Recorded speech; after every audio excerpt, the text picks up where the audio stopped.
ये बात मेरी गांव की है। जब मैं छुट्टियों में गांव घूमने गया था, मेरे गांव में एक पुरानी खंडहर हवेली है जिसमें करीब 65 सालों से वहां कोई नहीं रहता। ये बात मुझे मेरे गांव के दोस्तों ने बताया।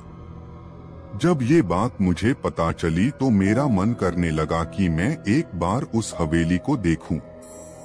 मुझे ऐसी जगहों पर जाना, उनके बारे में जानने में बहुत दिलचस्पी होती है।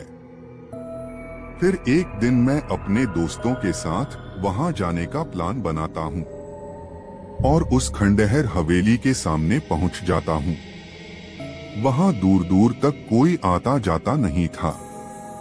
मैंने जब ये बात अपने दोस्तों से पूछी कि यहाँ अगल बगल कोई रहता कोई नहीं, बल्कि लोग इस रास्ते भी आ जा नहीं रहे हैं, ऐसा क्यों? तो मेरे दोस्तों ने बताया, ये हवेली सिर्फ पुरानी और खंडहर नहीं है, बल्कि ये हवेली एक भूतिया श्रापित हवेली है। मैं बोला, ऐसा तुम इतने यकीन से कैसे कह सकते हो? मेरे दोस्तों ने कहा, यहाँ पूरे गांव का यही मानना है। इसके बारे में एक बहुत पुरानी और सच्ची घटना यहाँ प्रसिद्ध है। मेरे मन में इसके बारे में जानने का ख्याल और बढ़ने लगा। मैंने पूछा, क्या है इसके पीछे की कहानी? तब उनमें से एक दोस्त ने मुझे बताना शुरू किया। आज से करीब 65 साल पहले इस हवेली के मालिक बहुत बड़े जमींदार हुआ करते थे। उनकी एक पत्नी भी थी जो बहुत सुंदर थी। उनका नाम सुलेखा था। उस समय ही डाकुओं के भी खौफ से लोग डरते थे। डाकुओं की टुकड़ी जिस गांव में भी घुसती थी, उस गांव को पूरी तरह बर्बाद कर देती थी। एक बार डाकुओं के सरदार को जमींदार के धन और संपत्ति पर नजर पड़ी, जिसके बाद उसने जमींदार के घर डकैती डालने का सोचा। इस पर सभी डाकुओं ने हाँ कर दिया। फिर एक दिन वो भी गया जो जमींदार ने कभी सोचा भी नहीं होगा। डाकुओं ने एक दिन जमींदार के हवेली पर रात में डकैती मार दी। जमींदार ने भी अपनी सुरक्षा के लिए पहले से ही कुछ सिपाही और नौकर रखे हुए थे, जो डाकुओं के हवेली पर आने पर उनसे लड़ पड़े। क्योंकि जमींदार के सिपाही और नौकर बहुत कम और साधारण हथियार के साथ थे, वहीं डाकुओं की संख्या बहुत ज्यादा थी और अच्छे हथियार के साथ लैस थे, जिसकी वजह से जमींदार के सिपाहियों और नौकरों को कुछ ही देर में मार डाला। ये सब जमींदार देखने के बाद सोचा, इससे पहले कि डाकू हवेली का दरवाजा तोड़कर अंदर घुस जाए, उसे अपनी पत्नी और खजाने को छुपा देना चाहिए। फिर उसने उस खजाने को एक हवेली में ही किसी खुफिया जगह पर छुपा दिया और अपने पत्नी को एक कमरे के अंदर एक और खुफिये कमरे में छुपा दिया और बाहर से कमरा बंद कर दिया। इसके बाद कुछ ही देर में डाकू हवेली का दरवाजा तोड़कर अंदर घुस गए, जिसमें जमींदार की मौत डाकुओं के हाथों हो गई।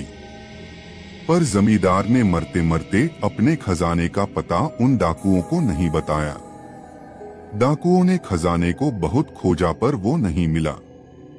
फिर डाकू वहां से हवेली की कीमती सामान के लेकर वहां से चले गए। पर जमींदार की पत्नी जो एक खुफिये कमरे बंद थी, उसका पता किसी को नहीं था। उसकी पत्नी बहुत चिल्लाई, लोगों को बुलाने की कोशिश की, कमरे के दरवाजे को तोड़ने कोशिश की, पर वो अंत तक कुछ नहीं कर सकी और भूख प्यास से वो तड़प तड़प कर वहीं मर गई। उसके मरने के बाद उसके लाश के बदबू से लोग हवेली में गए और उस कमरे को तोड़कर उसके लाश को वहां से निकालकर उसका अंतिम संस्कार किया। कहा जाता है कि आज भी वो अपने पति का इंतजार उस कमरे करती है। उसका पति कभी तो आएगा और उसे उस कमरे से आजाद करेगा, और आज भी उसे उसके हवेली में घुसपैठिए या उसके बिना इजाजत के अंदर आने वालों को सजा देती है। मैंने अपने दोस्तों ये कहानी सुनकर उन पर विश्वास नहीं किया। मैंने पूछा, क्या यार तुम लोग भी न कब की बात आज तक लेकर बैठे हो? इसका कोई सबूत है तुम लोगों के पास?